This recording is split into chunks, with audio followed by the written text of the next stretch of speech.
Luc 16, versets 1 à 13, Bible à la colombe. Jésus dit aussi aux disciples : Il y avait un homme riche qui avait un intendant, et celui-ci lui fut dénoncé comme dissipant ses biens.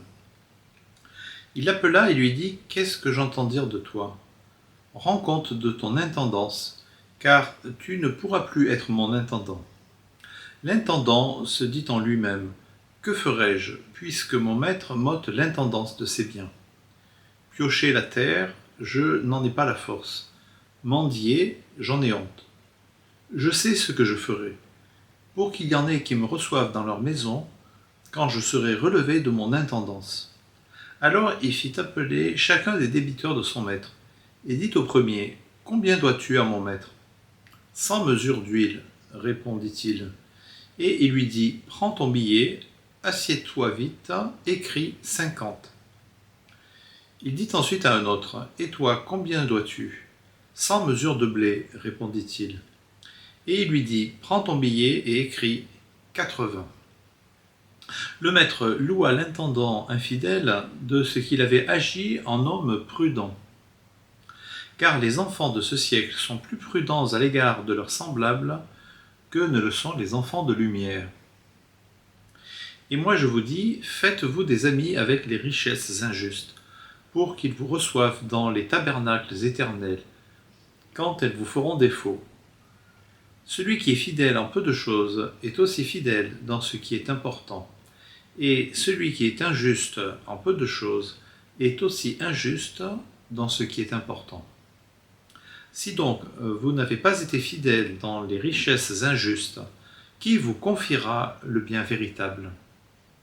Et si vous n'avez pas été fidèle dans ce qui est à un autre, qui vous donnera ce qui est à vous ?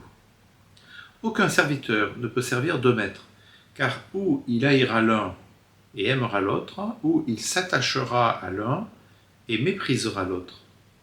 Vous ne pouvez servir Dieu et Mammon. Père, sanctifie-nous par la vérité, ta parole est la vérité. Amen. Servir Dieu ou Mammon, c'est le titre. Frères et sœurs, voici la question qui nous est posée par le texte du jour de dimanche prochain. C'est donc la question que Jésus nous pose. Qui est ton maître ? Qui est ton maître ? Dieu ou Mammon ? Mammon, ce petit mot araméen veut dire argent, richesse. Mais Jésus en parle comme d'un maître, comme d'un Dieu. À l'époque, il n'y avait pas de temple de Mammon, pas de statue. Mais il y avait des cœurs, comme aujourd'hui, qui donnaient leur confiance à l'argent. Premièrement, on ne peut pas servir deux maîtres. Jésus dit : vous ne pouvez pas servir Dieu et Mammon. Le mot qu'il utilise en grec, doulein, c'est être esclave. Un esclave appartient à un seul maître. Un seul, pas deux. Luther disait : on ne peut pas être assis sur deux chevaux en même temps. Soit tu es sur le cheval du Christ, soit tu es sur celui de Satan, sur le cheval de Satan. Mais pas les deux. Alors, qui est ton maître ? Deuxièmement, le gérant injuste. Et voilà cette parabole étonnante. Un gérant malhonnête qui manipule les comptes. Et pourtant, le maître loue son intelligence. Pourquoi ? Parce qu'il a compris une chose, l'argent n'est pas éternel. Il l'a utilisé pour préparer son avenir. Et Jésus nous dit, vous aussi, préparez votre avenir. Mais pas avec injustice, avec fidélité. Utilisez l'argent non pour vous-même, mais pour le royaume, pour aimer, pour servir. pour investir dans l'éternité. C'est C.S. Lewis qui disait fort justement « Tout ce qui n'est pas éternel est éternellement inutile ». Troisièmement, fidèle dans les petites choses. Jésus ajoute « Celui qui est fidèle dans le très peu », je traduis littéralement, « celui qui est fidèle dans le très peu, dans les petites choses, est fidèle aussi dans le beaucoup ». L'argent, ne nous y trompons pas, c'est le très peu dans cette parole de Jésus. L'argent, c'est le très peu, celui qui est fidèle dans le très peu, dans peu de choses, dans les petites choses, dans les choses sans importance réelle. C'est le très peu. Le très peu, c'est quand même quelque chose.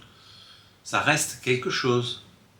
Mais comparé aux richesses du royaume, eh bien, dans cette parole de Jésus, vous voyez que l'argent est assimilé, est identifié à quelque chose qui est très peu, qui a très peu de valeur en réalité. L'argent, c'est un test. Si tu n'es pas fidèle dans les petites choses, dans le très peu, dans ta manière de gérer ton argent, comment Dieu te confiera-t-il les vraies richesses ? C'est ça la question. Quatrièmement, Mammon aujourd'hui. Regardons autour de nous. Scandale de corruption en politique. Détournement d'argent, même parfois, hélas, il faut bien l'avouer, dans certaines églises. Ça s'est déjà vu. Des vies entières gouvernées par la consommation, comme s'il n'y avait que cela qui comptait. Oui, Mammon règne encore aujourd'hui. C'est un Dieu exigeant. Un Dieu qui promet sécurité, mais qui ne donne en réalité que la peur. Un Dieu qui dit « encore un peu plus et tu seras heureux ». Mensonge. Cinquièmement, le vrai maître. Alors je te pose la question, qui est ton maître ?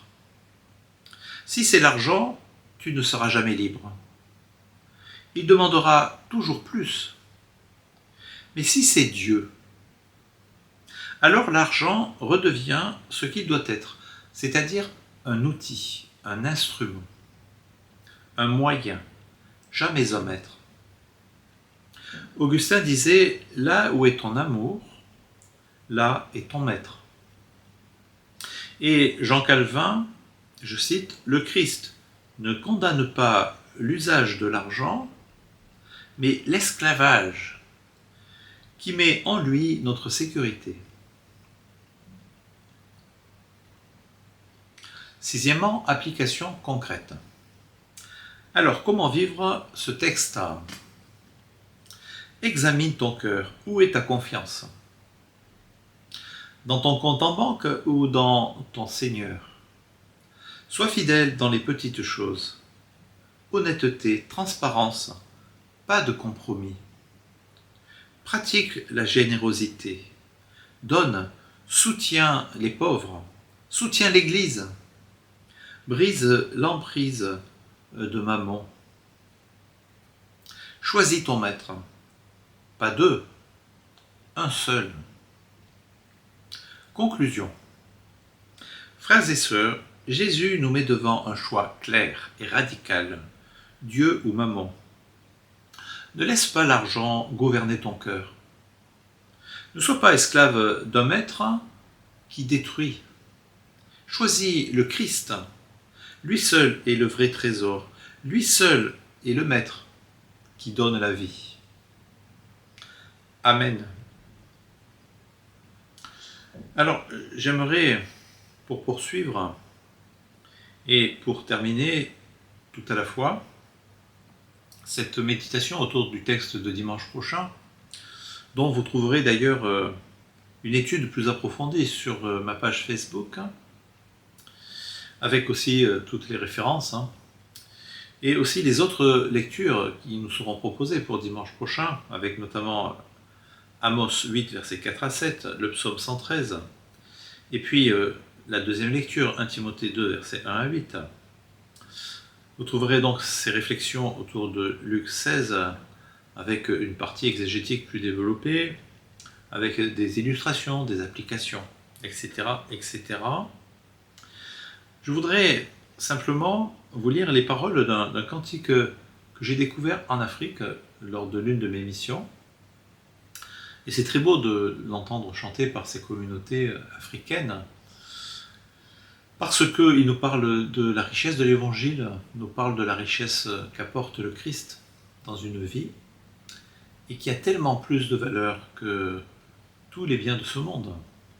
Et il faut encore une fois l'entendre chanter par des personnes qui ne sont pas particulièrement riches, et parfois certaines d'entre elles sont même très pauvres, et n'ont que le nécessaire pour vivre.